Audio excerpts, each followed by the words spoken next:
günahkar, yelkovan bir adım bile atmıyor. Sensiz sevda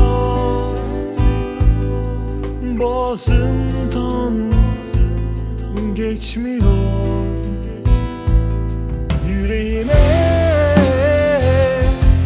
takılıyor özlem, çaresizlik her zerremi kemiriyor. Yüreğime takılıyor özlem, çaresizlik her zerremi kemiriyor.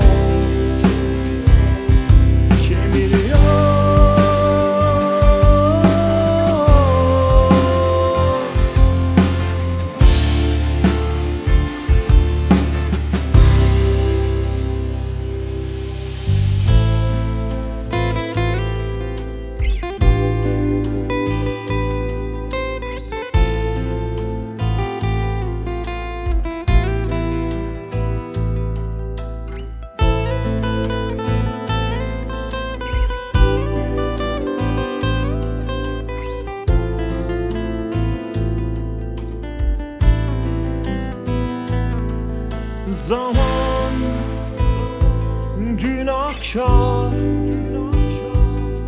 yelkovan bir adım bile atmıyor. Sensiz sevda boğazımdan geçmiyor. Yüreğime takılıyor özlem, çaresizlik her zerremi kemiriyor. Yüreğime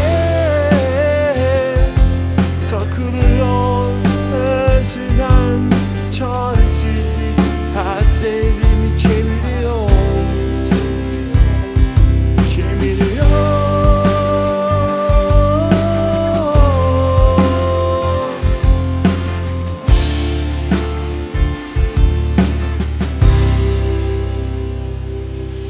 Yetmiyor zaman seni yelkovan öylece yerinde